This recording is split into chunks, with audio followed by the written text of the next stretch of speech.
Bismillahirrahmanirrahim. Alhamdulillah, la haula wala quwata illa billah. Pada malam yang berbahagia ini, teman-teman mari kita lihat ya, seperti apa sebenarnya keadaan diri kita kalau kalau dibandingkan dengan melihat kelompok-kelompok manusia yang ada di semesta alam ini. Jadi kita paham bahwa Allah membagi manusia menjadi tiga.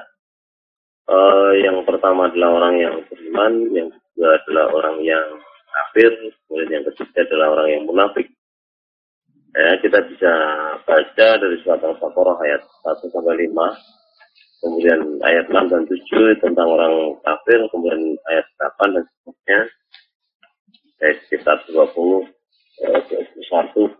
ini ya, itu bicara tentang munafik.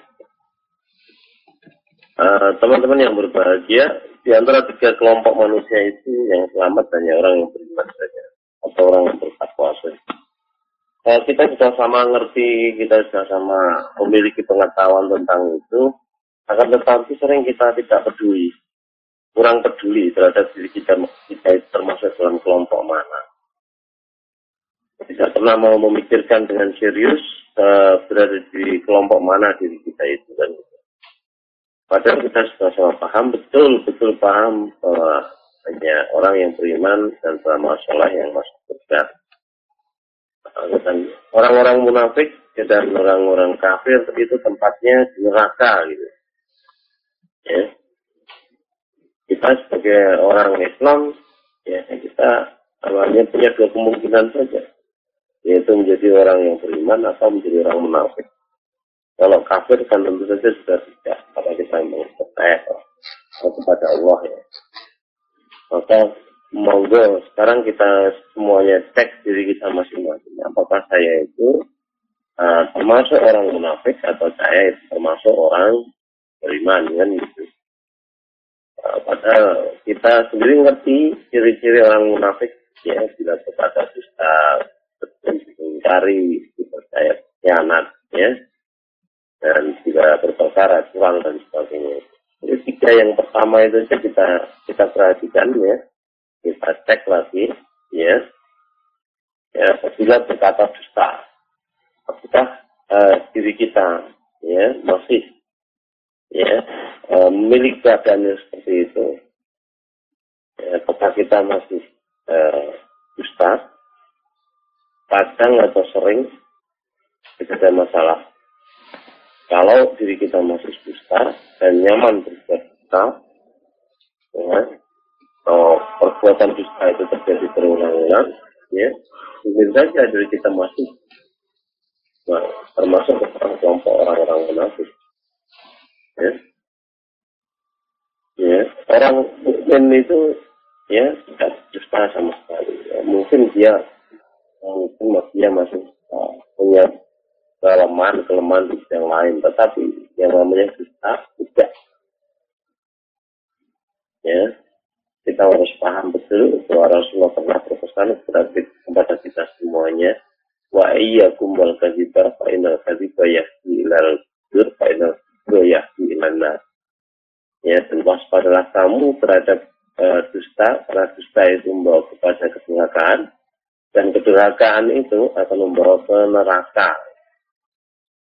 Sehingga kalau kita memang ingin selamat, jadi orang yang beriman betul, kita harus salah tuju terhadap dusta itu sendiri. Ya, jangan sampai kita berbuat sesuatu yang mirip dengan dusta itu, ada misleading ya.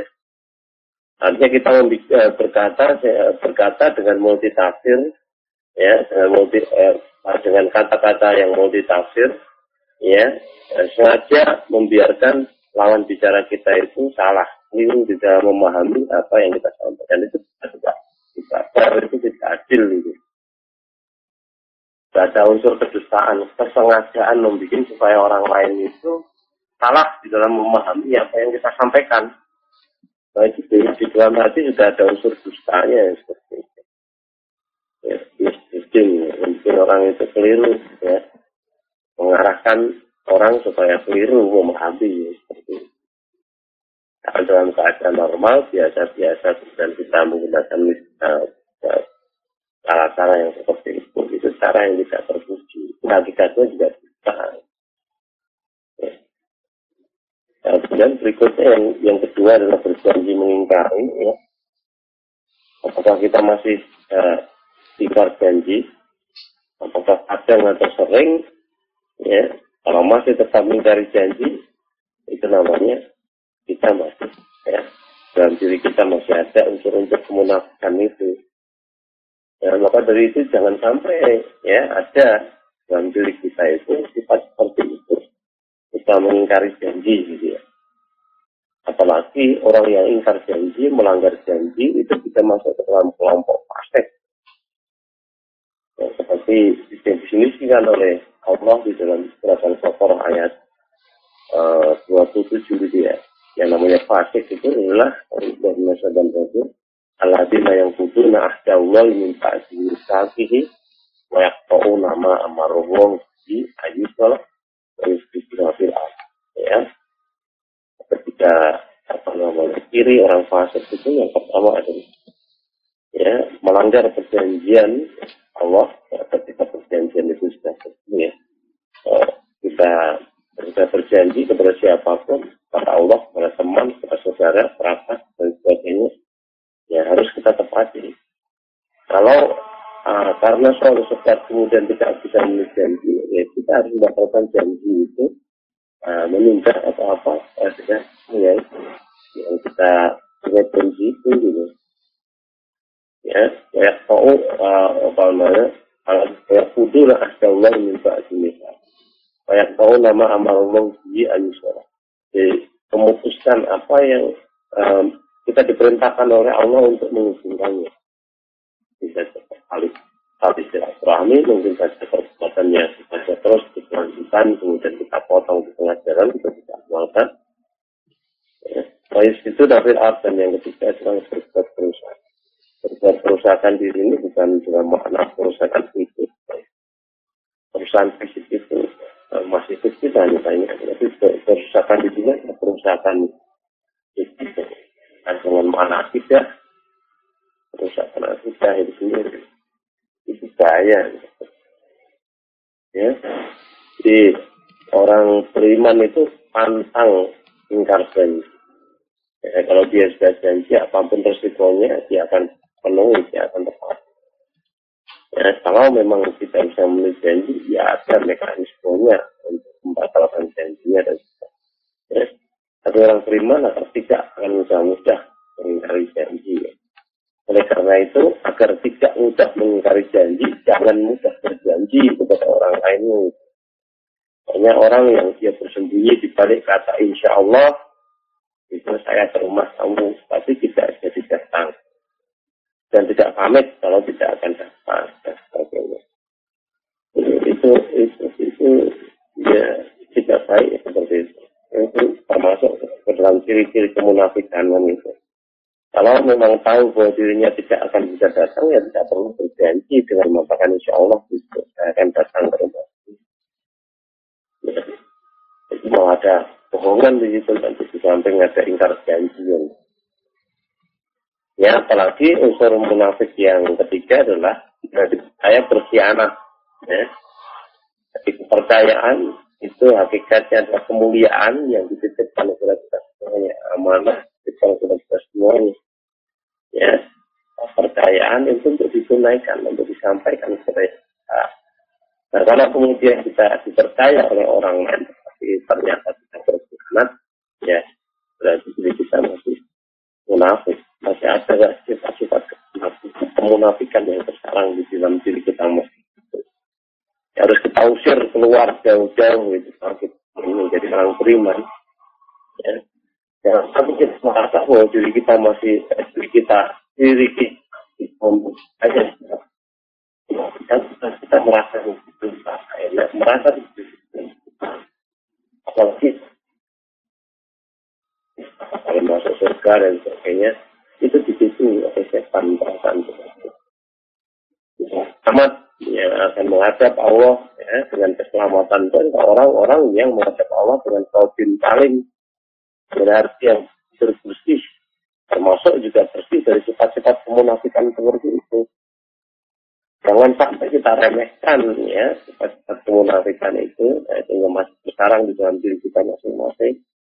Ya, kita harus ingat dulu ya, namanya bahwa hati kita betul-betul harus bersih dan kita menghadap Allah. Ya. Unsur sombong, walaupun sekitar zarah dari dalam hati kita, itu tidak akan kita masuk surga kok ya. Itu sombong atau penyakit hati, apalagi ya ini kemunafikan yang besar di dalam hati kita masing-masing. Alhamdulillah. Nah, teman-teman yang secara online yang diperbaiki, ya mari kita koreksi diri kita masing-masing. Apakah masih ada unsur-unsur kemunafikan itu di dalam diri kita masing-masing?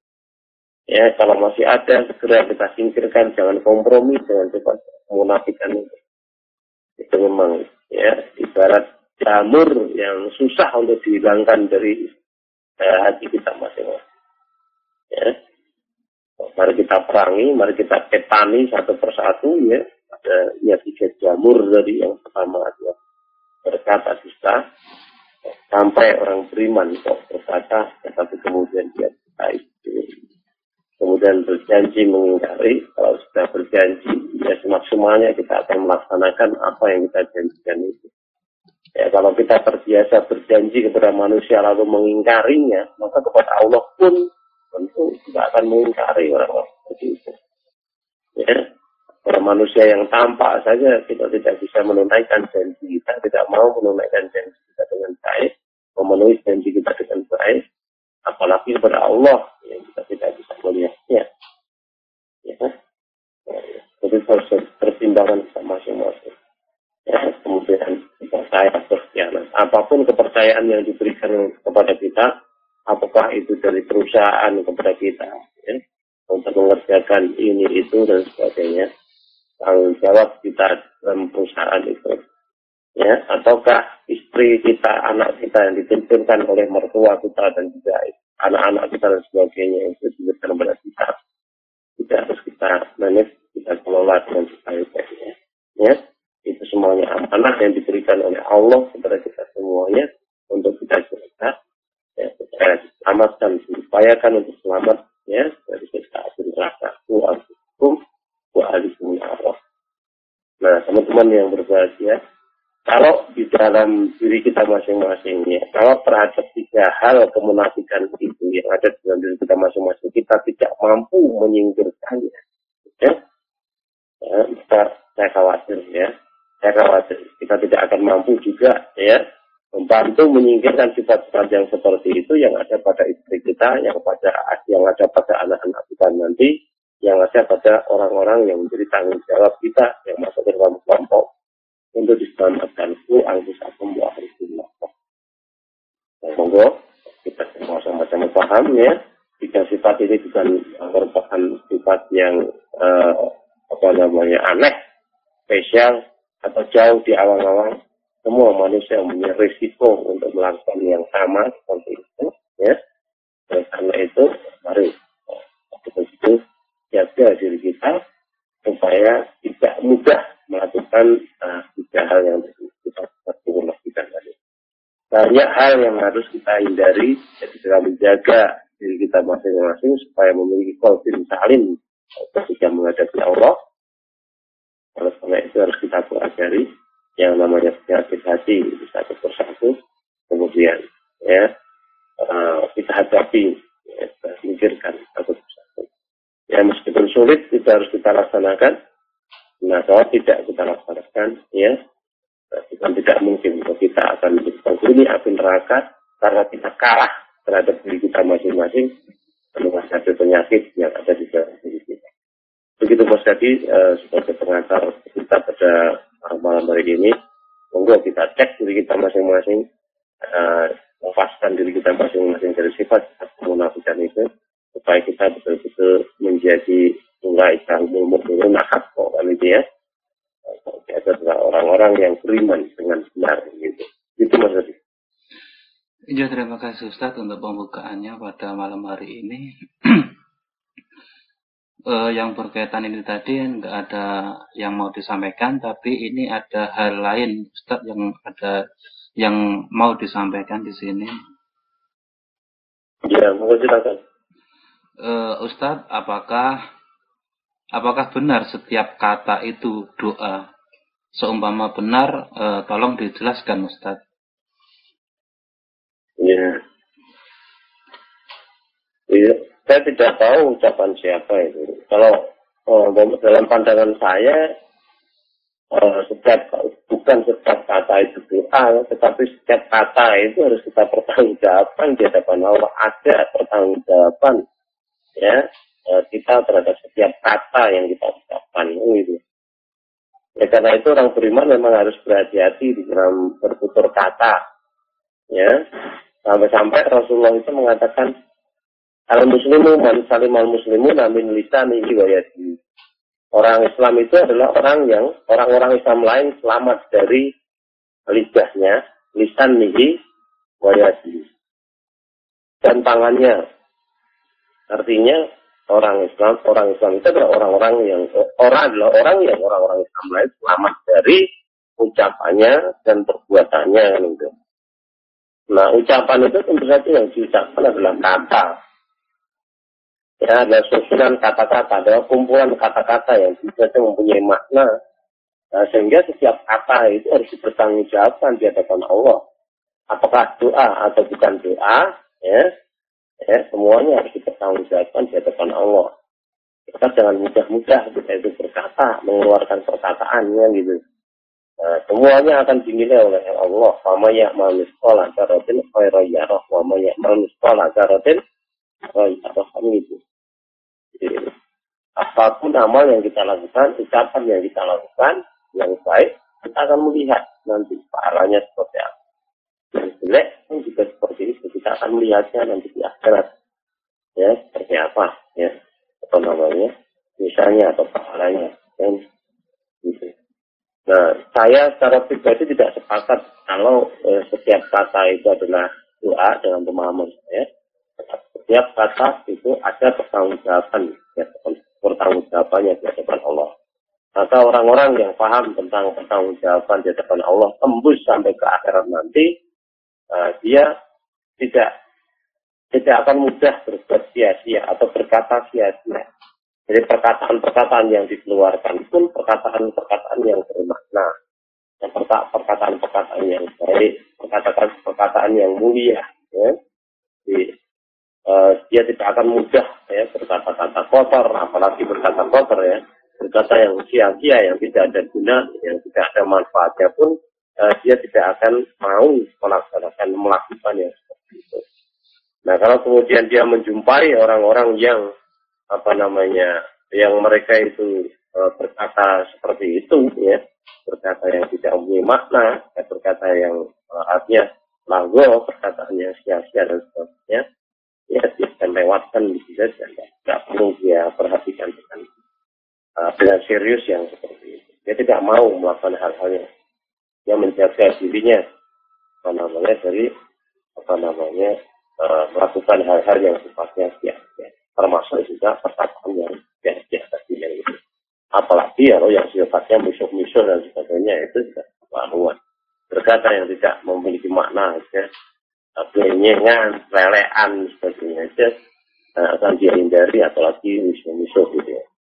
Anak-anak muda sekarang ini banyak kelenyengan, banyak kelelehan, bahkan yang muncul di TV-TV yang kita saksikan akhir-akhir ini, itu banyak yang seperti itu, yang sekedar untuk mengundang tawa orang lain. Artinya dia beramal bukan karena Allah, beramal karena manusia, ya. Termasuk menjadi pelawak dan sebagainya, amalnya karena manusia seperti itu. Nah, semua itu ketahuilah nanti akan bertanggungjawabkan di hadapan Allah. Bahkan kekayaan, kelenyengan begitu, kadang-kadang melecehkan agama, ya. Wah, itu yang sudah berat lagi dengan itu. Ya, gitu Mas Kasih kurang lebihnya dengan pandangan saya seperti itu. Iya, terima kasih Ustadz. Selanjutnya, ini ada pertanyaan. Saya sering mendengar hadis yang keterangannya bahwa Rasulullah SAW senantiasa pada malam harinya memohon ampun sebanyak 70 kali. Bentuk tobat Rasulullah itu apa, Ustadz? Apa istighfar atau bagaimana, Ustadz? Minta keterangannya. Ya, ada hadis yang menjelaskan paling tidak 70 kali, ada yang menjelaskan 100 kali dalam sehari dan sebagainya. Nah, kalau kita bicara tentang taubat, taubat itu nadamun. Taubat itu nadam. Taubat itu adalah penyesalan. Ya, Rasulullah sebagai pemimpin umat, memimpin banyak orang, kemudian sering sekali bersinggungan dengan satu orang dan orang lain, banyak orang itu, ya, dalam persinggungan itu mudah sekali berbuat keliru, berbuat salah dan sebagainya. Sehingga beliau ketika berbuat salah sudah pasti di dalam hatinya ada penyesalan, ya, ada penyesalan, bertobat kembali kepada kebenaran, tidak berbuat salah lagi yang serupa seperti itu.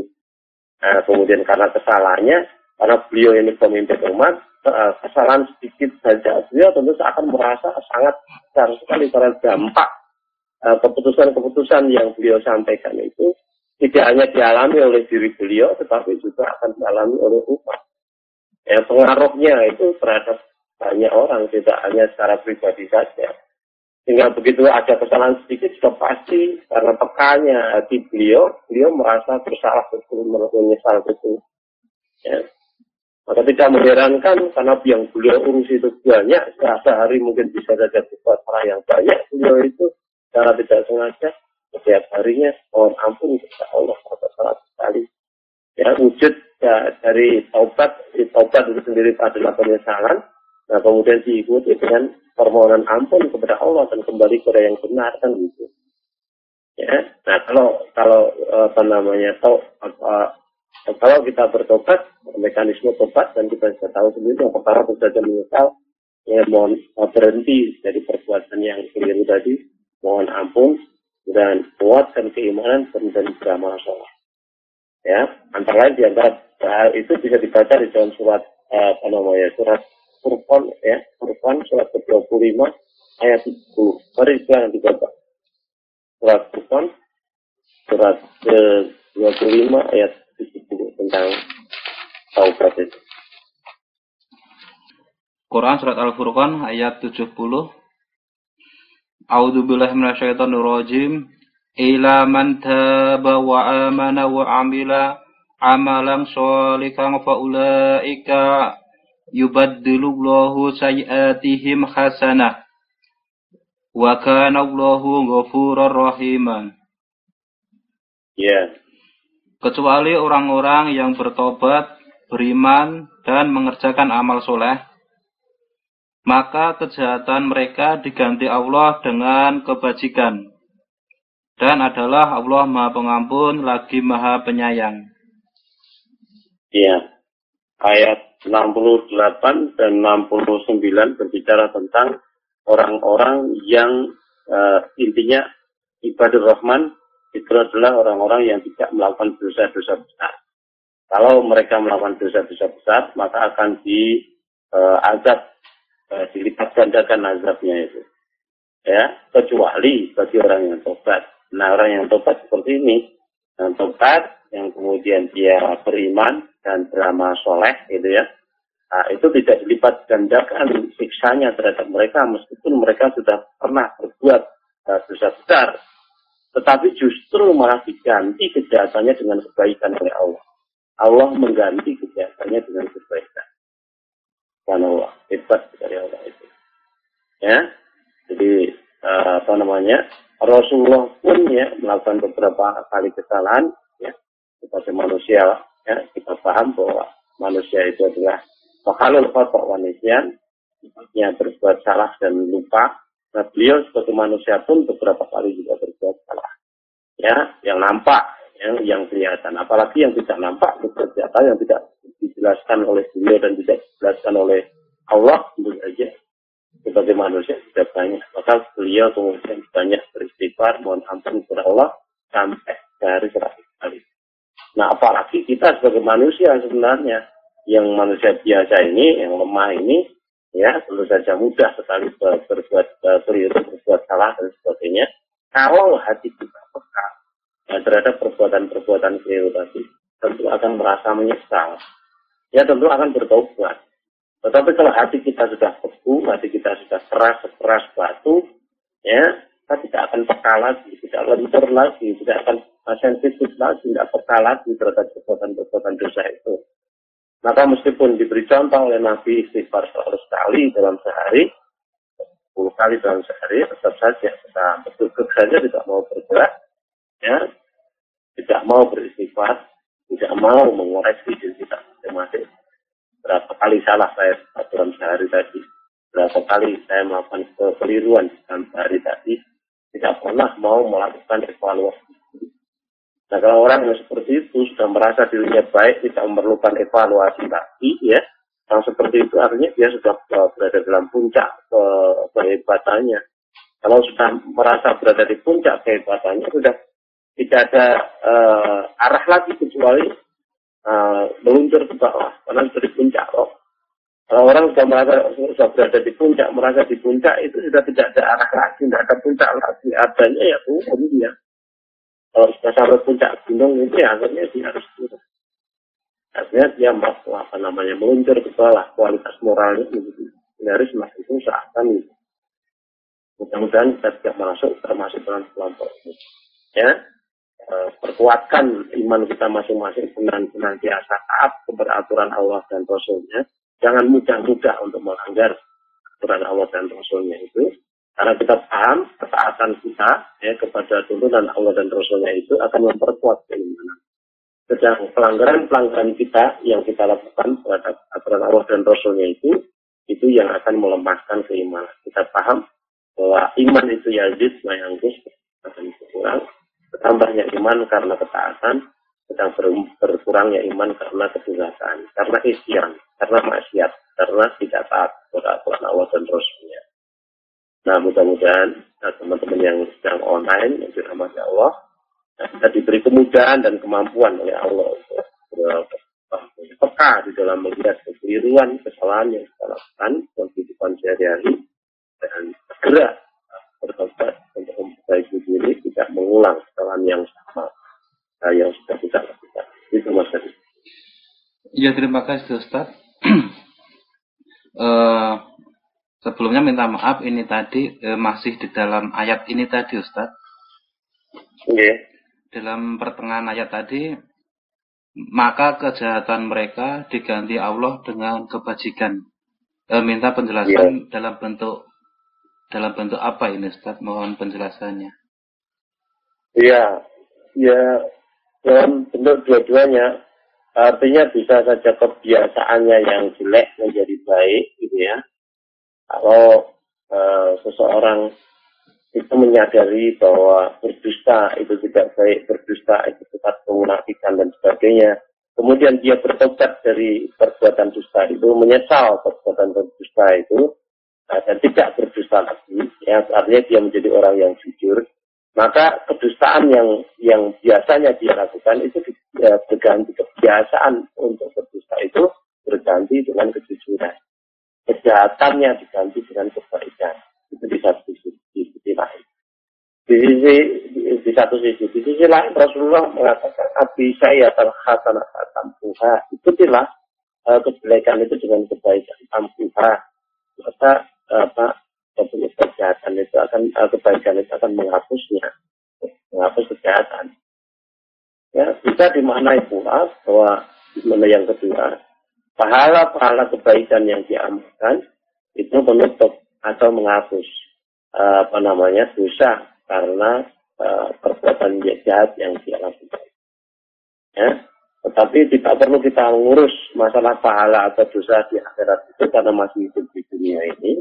Yang penting hidup di dunia ini adalah kebiasaan jelek kita berganti dengan kebiasaan baik.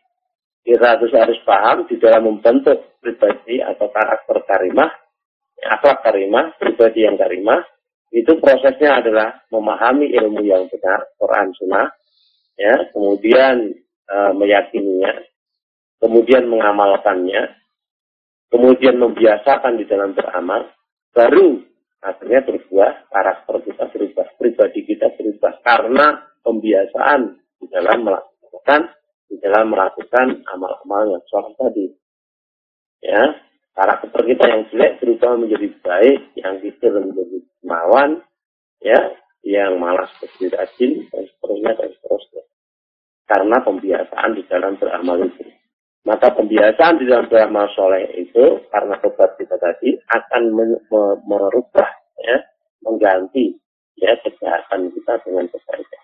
Nah, Allah mengatakan bahwa Allah akan mengganti kejelekan kejahatan dengan kebaikan. Adapun tentang pahala dan dosa di akhirat itu urusan belakang. Yang penting sekarang adalah di dunia ini kita menempuh mekanisme menjadi orang yang berakhlak karimah dengan cara. Kalau ada yang jelek-jelek, ada yang kurang-kurang, ada yang keliru-keliru, mari segera ditaubati. Kita menyesal bahwa kita sebagai manusia yang berakal, tetapi ternyata telah berbuat salah, keliru, dosa dengan sengaja dan sebagainya. Oleh karena itu, mari kita sesali, kita taubati, kita mohon ampun kepada Allah, kemudian memperkuat keimanan dan banyak beramal soleh. Mudah-mudahan dengan mekanisme seperti itu, kejahatan kita betul-betul diganti oleh Allah dengan kebaikan. Itu Mas Wadi. Iya, terima kasih Ustaz keterangannya. Kembali lagi ke pertanyaan Ustaz. Ya. Istri saya menabung sisa belanja dengan tujuan nanti kalau sudah dibuka buat zakat. Zakat itu sebagai ganti kalau ada zakat yang belum terbayar karena kelalaian. Apakah boleh menabung untuk zakat penyempurnaan yang seperti ini, Ustaz? Mohon penjelasannya. Iya. Ketentuannya adalah faman atau khairan bahwa khairullah. Barang siapa yang melebihkan kebaikan, maka kebaikannya itu akan kembali kepada dirinya sendiri. Ya. Karena itu sangat baik kalau kita berhati-hati di dalam membayar zakat, karena zakat itu adalah kewajiban. Kewajiban milik kita itu adalah hak Allah. Kalau sampai ada yang kurang, tercecer, masih ada pada diri kita, itu akan mengotori rezeki kita, akan mengotori harta kita. Ya, di samping itu, ya, kalau kebiasaan untuk meremehkan zakat, kurang tidak apa-apa, dan sebagainya, itu di samping mengotori harta kita, ya, kebiasaan yang jelek seperti itu nanti akan menjadikan diri kita tidak, harta kita tidak suci lagi. Pada tuntunan untuk mengeluarkan atau diambil zakatnya itu antara lain adalah tahiruhum atau zakihim bisa untuk membersihkan dan mensucikan mereka kan begitu. Dibaca di dalam surat At-Taubah, ya, surat ke-9 tentang zakat itu ayat 103 itu. Silakan.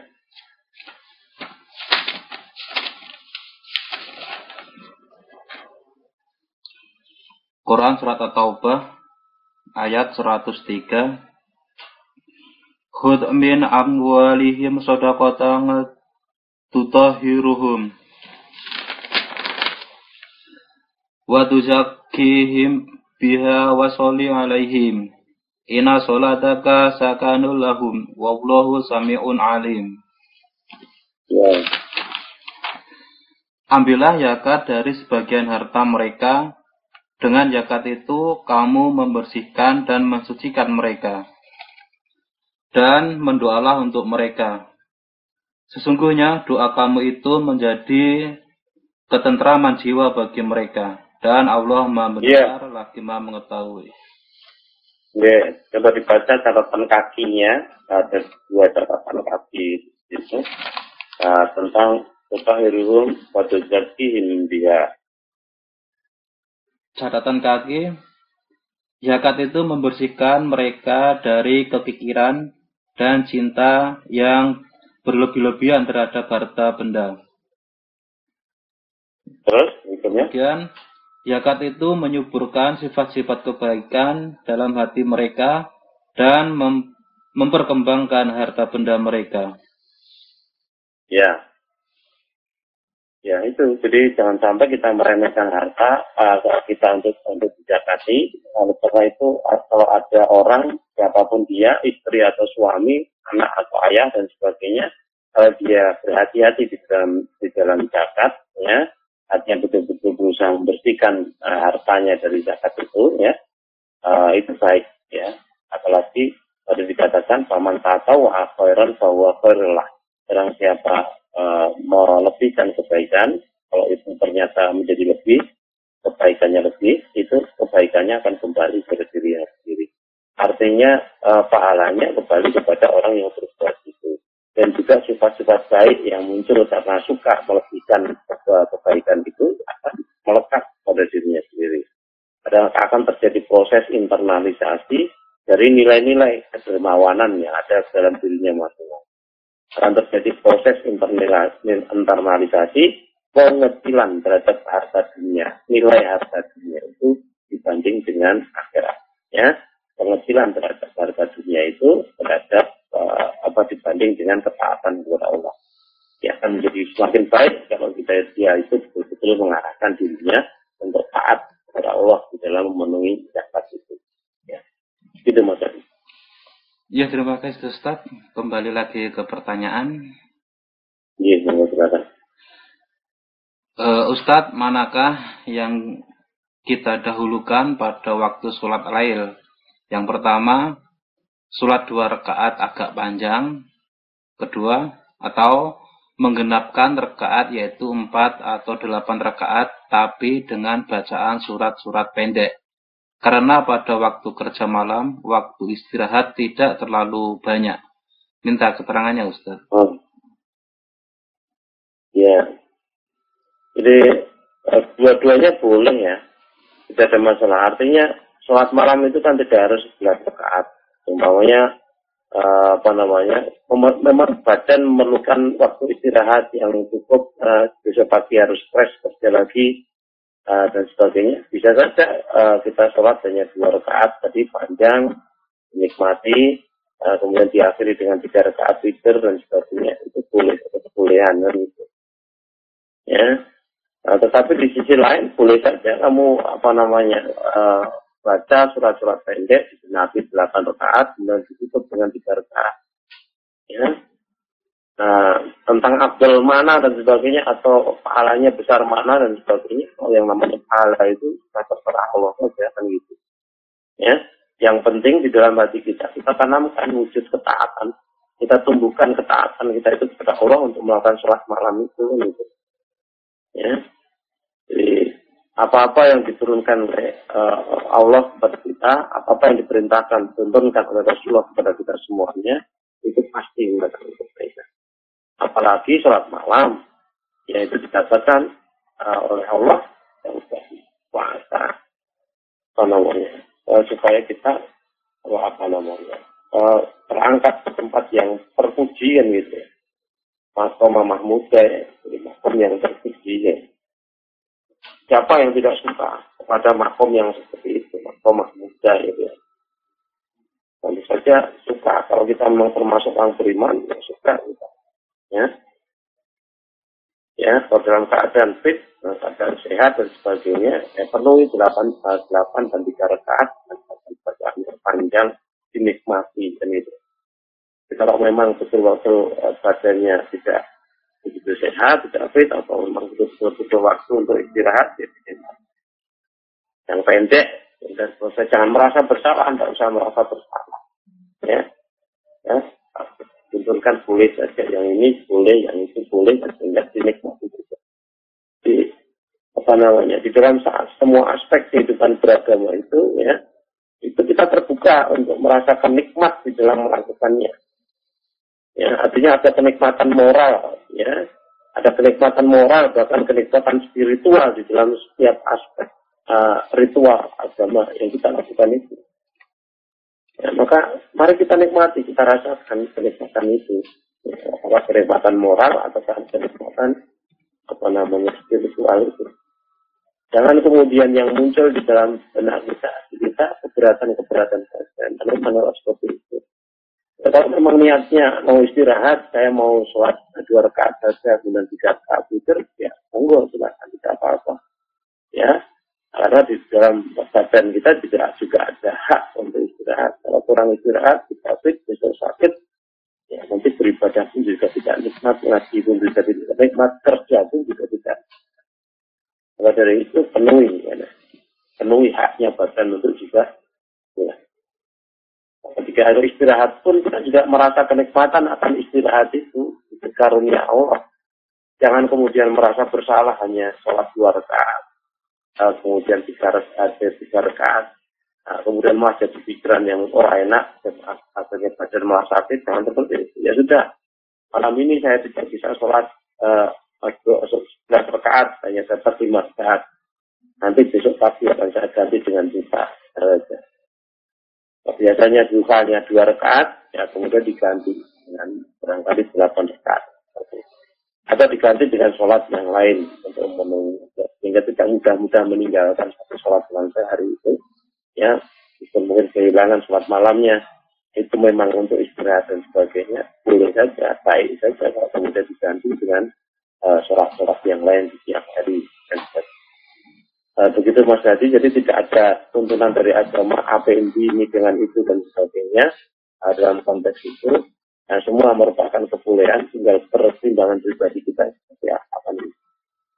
Itu Mas. Ya, terima kasih Ustadz. Kembali ke pertanyaan lagi.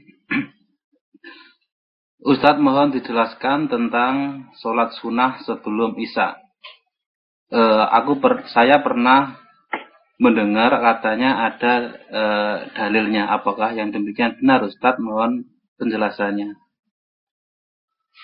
Ya, mestinya yang ditanya orang yang mengatakan pernah ada melihat dalilnya itu, yang mengatakan ada itu. Nah, selama ini kita belum pernah mendapati sholat sunnah sebelum Isya. Kalau sebelum maghrib memang ada. Nah, bagi siapa yang mau boleh saja sholat sunnah 2 rakaat sebelum maghrib.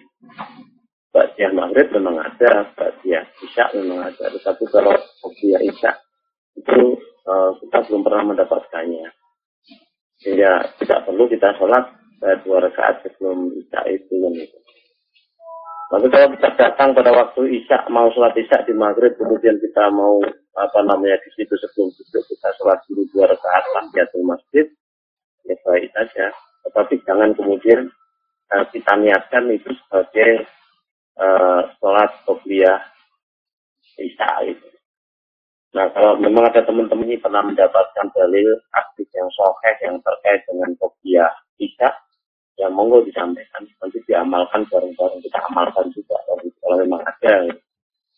Jadi majelis Al-Quran itu betul-betul terbuka. Kalau memang ada dalilnya yang baru, yang baik, pemahamannya pas, jadi ya kita tunaikan, kita amalkan sama-sama itu. Kita itu juga manusia. Kalau memang salah, kemudian ada yang menegur, ada yang beritahu, ya kita beruntung, kita senangkan gitu. Bukan berarti kalau kita ini tidak seperti itu ya. Nah, selama ini belum kita dapatkan yang namanya sholat qobliyah Isya, ya. Tetapi nanti kalau suatu saat memang ada dalil yang sahih dan sharih tentang qobliyah Isya itu dan bisa diamalkan, ya diamalkan. Tentu juga ada pahalanya kalau memang itu tuntunan dari Rasulullah kan. Tapi kalau dalilnya sendiri kemudian dhaif atau bahkan palsu dan sebagainya, atau memang bukan berasal dari Rasulullah, ya tidak usah diamalkan, enak saja dan gitu. Ingat ya teman-teman yang online semuanya, bahwa Rasulullah itu diutus ke dunia ini untuk menyempurnakan kemuliaan akhlak manusia. Nama buistu liutam mimma makarimal akhlak. Sesungguhnya aku diutus dari lain untuk menyempurnakan kemuliaan akhlak. Sehingga ya, apapun yang kita amalkan di dunia ini, ya, ibadah apapun, ritual apapun yang kita amalkan di dunia ini yang dituntunkan oleh Islam itu, semuanya harus bermuara kepada akhlak karimah. Kita sholat, ya harus menjadi orang yang berakhlak karimah. Ya, kalau sholat kita tidak menjadikan kita orang yang berakhlak karimah, musuh sholat kita itu. Ya, dalam satu ayat, ya, katakan nah sholat tanah anil fasa iwal munkar. Nah sholat itu menjauhkan kita dari perbuatan keji dan munkar. Lain seperti itu. Ya, Apalagi kalau kita pahami lebih teliti lagi, ya, di dalam surat Toha ayat 14 yang sering sekali saya baca itu ya. Di situ dikatakan a'udzubillahi minasyaitonir rajim, innani anallah la ilaha illa ana fa'budni wa aqimis sholata li dzikri. Ya, dan tegakkan di akhir ayat itu dikatakan wa aqimis sholata li dzikri, dan tegakkanlah sholat untuk mengingatku. Kalau kita mengingat Allah, tentu saja kita ingat akan perjanjian antara kita dengan Allah. Syahadat kita, asyhadu alla ilaha illallah, aku bersaksi, aku berjanji, aku bersumpah setia tidak ada ilah yang aku taati kecuali Allah. Kemudian kita uraikan menjadi iyyaka na'budu wa iyyaka nasta'in, hanya kepadamu ya Allah kami menghambakan diri, hanya kepadamu ya Allah kami minta pertolongan. Kemudian lebar lagi dikatakan qul inna sholati wa nusuki wa mahyaya wa mamati lillahi rabbil alamin. Katakan sesungguhnya salatku dan nusuki dan ibadah sembilanku, wa mahyaya dan seluruh aktivitas hidupku, wa mamati dan matiku lillahi rabbil alamin. Semuanya itu adalah milik Allah Tuhan semesta. Nah, milik Allah Tuhan semesta. Nah, kalau sudah demikian, ya, teman-teman yang berbahagia, kita harus menyadari betul bahwa sholat kita itu harus berbuat kebaikan, berbuah kebaikan terhadap pembentukan akhlak harimau itu sendiri. Nah, begitu juga puasa kita, ya, puasa dikatakan la'alakum tattaqun, ya, agar supaya bertakwa. Takwa itu adalah derajat tertinggi dari posisi manusia di hadapan Allah. Inna akramakum indallahi atqakum. Sehingga orang yang puasa itu harusnya menikmati puasanya dengan kebahagiaan, dengan merasa beruntung, diberi kesempatan oleh Allah untuk menjadi orang yang paling mulia di hadapannya. Ya, yakni orang yang bertakwa tadi. Ya, begitu juga yang lain-lain, aspek ibadah yang lain, semuanya harus berbuat kepada pembentukan akhlak harimau. Nah, kalau kita puasa, kalau kita sholat, apakah itu sholat malam, ataukah itu sholat qobliyah, ataukah itu sholat ba'diyah, ataukah sholat wajib, ya, harus kita proyeksikan bahwa kita sholat itu untuk menjadi orang yang berakhlak harimau. Kalau kita itu banyak sholat tetapi kita tidak berakhlak harimau, muskro, buahnya sholat tidak ada seperti itu. Nah, dalam konteks itu kita mesti ingat, ada seorang sahabat yang bertanya kepada Rasulullah, ya Rasulullah, ada seorang wanita itu, dia itu banyak puasa, dia banyak sholat, dia banyak puasa, dan dia banyak sedekah. Tetapi dia sering membuat sakit hati tetangganya. Bagaimana ya Rasulullah? Rasulullah mengatakan, dia finnar, dia masuk neraka. Ini banyak sholat, banyak puasa, banyak sedekah, itu pun dia finnar. Kalau dia tidak membuat sakit hati tetangganya. Artinya, akhlaknya tidak karimah itu. Tidak memiliki pribadi yang unggul di sini. Tidak mempunyai akhlak yang karimah di sini. Meskipun sudah banyak puasanya, banyak sholatnya, dan banyak sedekahnya. Nah, kemudian pertanyaan yang sama diajukan sahabat tentang wanita yang lain itu, dia itu sedikit sholatnya, sedikit puasanya, dan dia hanya bersedekah dengan sepotong keju. Tetapi tidak pernah membuat sakit hati tetangganya. Bagaimana ya Rasulullah? Rasulullah mengatakan dia fil jannah, dia masuk surga. Ya, dia masuk surga. Jadi surga tidak ditentukan oleh banyaknya sholat, banyaknya puasa, banyaknya sedekah, tidak ditentukan oleh kuantitas ibadah itu. Ya, tetapi surga itu ditentukan oleh kualitas akhlak kita, apakah kita menjadi orang yang berakhlak karimah atau tidak. Maka yang masuk surga itu adalah orang yang beriman dan beramal soleh, iman dan amal baik. Orang yang biasa beramal baik itu ya orang baik, artinya orang baik itulah yang masuk surga. Ya, bukan orang yang banyak sholatnya, bukan banyak puasanya, kemudian juga banyak sedekahnya, tetapi tidak berbuah akhlak karimah. Ya, maka kalau kita menyadari paham tentang situasi dan kondisi yang seperti ini, ya, kita akan banyak mempersoalkan banyaknya sholat malam, banyaknya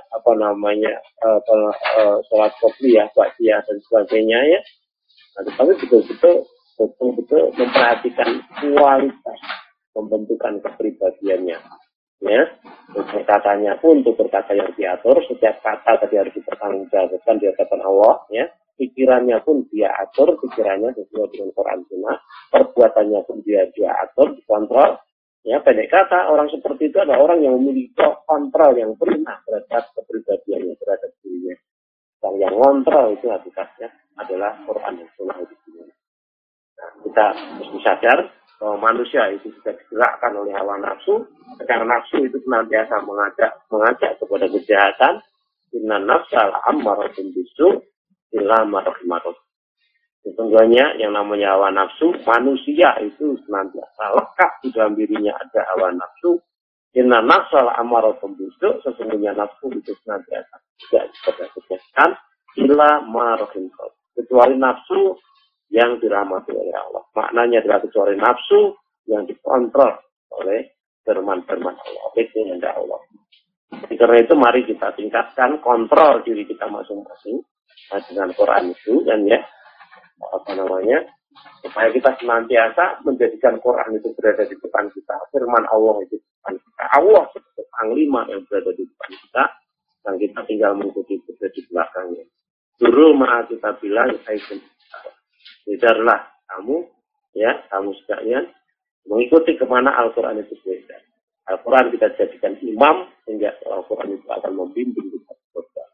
Jangan sebaliknya, justru Al-Quran kita tahu di belakang punggung kita sehingga Al-Quran itu nanti akan mendorong kita. Nah, sekali lagi saya harus bawahi, jangan sampai kita terjebak kepada kuantitas ibadah, tetapi mari kita senantiasa sadari betul bahwa kuantitas ibadah itu harus ada korelasinya terhadap kualitas akhlak karimah yang sedang kita bangun bersama untuk keselamatan kita di dunia wal akhirah. Nah, orang seperti itu di dunia dia akan memperoleh kemuliaannya. Orang-orang lain akan hormat kepadanya, menghargai dirinya ya karena kemuliaan akhlaknya. Nah, di akhirat pun Allah akan memberikan piala yang berupa surga ya, sebagai pemenang di akhirat nanti yang mendapatkan piala yang sudah surga yang penuh dengan kebahagiaan kekal selama-lamanya. Mari betul-betul kita sadari bahwa diri kita itu manusia yang lemah, yang kecil, yang tidak memiliki kekuatan apa-apa, sedang yang memiliki kekuatan itu adalah Allah. Anda kuasa ilahi jamiah. Bahwa sesungguhnya semua kekuatan itu adalah milik Allah. La haula wala quwwata illa billah. Tidak ada daya yang bisa kita gunakan untuk menghindari kemadaratan, kekuatan untuk mengambil manfaat, kecuali semuanya itu adalah milik Allah. Ya. Nah, karena itu kalau Allah menitipkan kekuatan kita kepada kita untuk berpikir, kekuatan kita untuk berbuat, ya, kekuatan kita untuk berucap, mari kita gunakan pikiran kita, ucapan kita, perbuatan kita itu hanya karena Allah. Sehingga setiap tutur kata, setiap langkah, setiap tindakan, setiap pikiran yang kita keluarkan itu memang betul-betul, ya, memang betul-betul orientasinya kepada pembentukan akhlak karimah, orientasinya kepada keselamatan hari akhir kita. Jangan sampai kita ngejar kuantitas ibadah, kuantitas amal, tetapi kualitasnya hilang. Itu Mas Adi, mudah-mudahan tenang. Ya, terima kasih Ustadz. Ini masih ada 2 pertanyaan yang minta dijelaskan. Yang pertama, Ustadz, bacaan sebelum wudhu itu Bismillah atau Bismillahirrahmanirrahim, Ustadz? Mohon penjelasannya. Bismillah aja. Ya, memang di situ suruh membaca nama Allah ya Bismillah kan itu. Adapun kalau ada saudara kita yang berpendapat Bismillahirrahmanirrahim, ya monggo. Itu hanya hanya penjelasan siapa Allah Ar-Rahman Ar-Rahim itu kan itu. Ya, memang secara tekstual tidak ada dalil yang bisa kita gunakan menetapkan secara pasti sebagai Bismillah atau Bismillahirrahmanirrahim. Nah, tetapi karena di situ yang diperintahkan adalah menyebut nama Allah, ya sudah Bismillah itu sudah cukup kan itu. Sebagai ucapan standar. Dan nanti kan kasusnya seperti istighfar, kita istighfar itu astagfirullah saja atau astagfirullahaladzim dan sebagainya. Ya kalau kita mau disiplin ya tetap istighfar astagfirullah itu saja. Pada sholat kita kali itu ya itu astagfirullah kan gitu. Nah kemudian juga untuk wudu dan juga untuk mandi dan sebagainya, karena suruh menyebut nama Allah ya cukup bismillah. Bismillah, mau mandi ya, tidak mau wudhu, kita baca bismillah. Ya, kalau mau menyembelih, misalnya, bismillah ya Allah Akbar ketika apa namanya, bismillah ya Allah Akbar dan sebagainya. Dalam ada korban dan sebagainya, ya ucapkan. Gitu. Karena memang ada dalilnya seperti itu. Persis seperti apa adanya. Ya, kalau memang sudah itu Mas. Ya, terima kasih Ustaz. Masih ada satu pertanyaan lagi. Tentang sholat jamak qashar Ustaz. Ya. Kami sudah sholat jamak qashar, duhur dan asar. Namun karena ada hal yang belum terselesaikan ketika masih di situ dan masuk waktu asar, kami ikut lagi sholat asar. Apakah yang demikian diperbolehkan Ustaz? Mohon penjelasannya. Ya, kalau bicara diperbolehkan tidak diperbolehkan ya jadi susah. Nah, kalau tuntunannya setelah sholat jamak qashar ya sudah, Rasulullah tidak pernah sholat lagi. Bahkan sholat sunnah saja tidak kok ini. Jadi Rasulullah ketika sholat bepergian kemudian beliau sholat jamak qashar itu ya mengambil rukhsah yang diberikan oleh Allah, keringanan yang diberikan oleh Allah itu.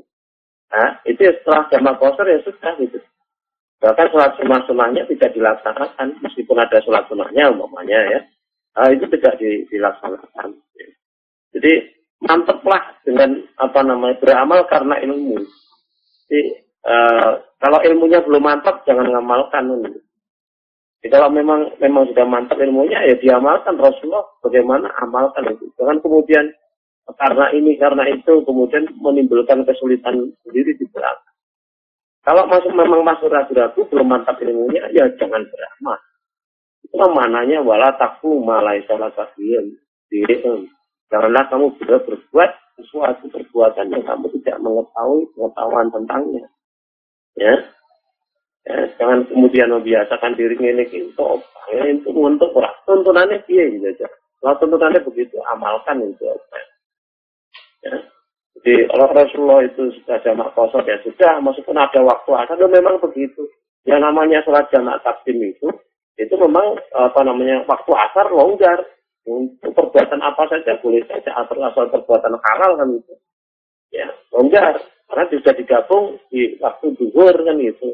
Sehingga meskipun ada longgar waktu ya tidak usah sholat kan gitu.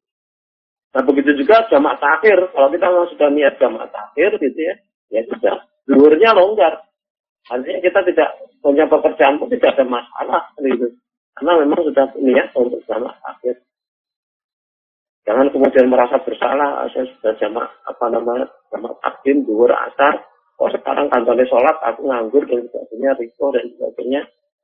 Itu kan kemudian akhirnya sholatnya karena riko. Karena sholatnya karena riko itu termasuk riak, nanti mengadu sholat, sirik, busuknya kan raya. Itu asgar kan itu. Ya. Nah mudah-mudahan bisa dipahami. Ya. Jangan sampai kita ragu-ragu, bingung dalam menghadapi berbagai situasi. Kalau kita beramal karena Allah tidak akan bingung seperti itu. Jadi kita amalkan sesuai tuntunan Rasulullah ya. Sudah jamak qashar takdim tadi ya. Kemudian ketika dalam sholat silakan sholat ya, silakan mau sholat dan sebagainya. Kecuali memang ada tujuannya karena Allah lagi, misalnya jangan bersama supaya ada seorang yang berjamaah, nah itu boleh saja. Nah, seorang yang sholat sendirian kemudian dibersamai supaya dapat jamaah, dapat pahala jamaah, yaitu itulah boleh saja selama ini. Ya.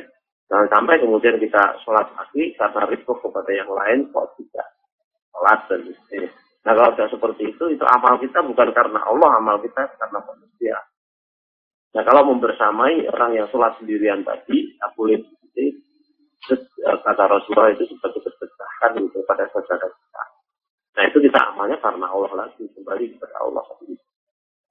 Sekali lagi, pada teman-teman yang sedang online, biasakan diri kita itu beramal atau tidak beramal karena Allah. Memberi atau tidak memberi karena Allah. Tidur atau tidak tidur karena Allah. Sholat atau tidak sholat karena Allah. Jangan karena orang lain ini. Jangan karena manusia. Jangan karena kepentingan-kepentingan yang sifatnya ya. Nah, mudah-mudahan ya di sini bisa bermanfaat. Itu Mas. Ya, terima kasih Ustadz. Karena keterbatasan waktu, mungkin kajian pada malam hari ini bisa diakhiri, Ustadz.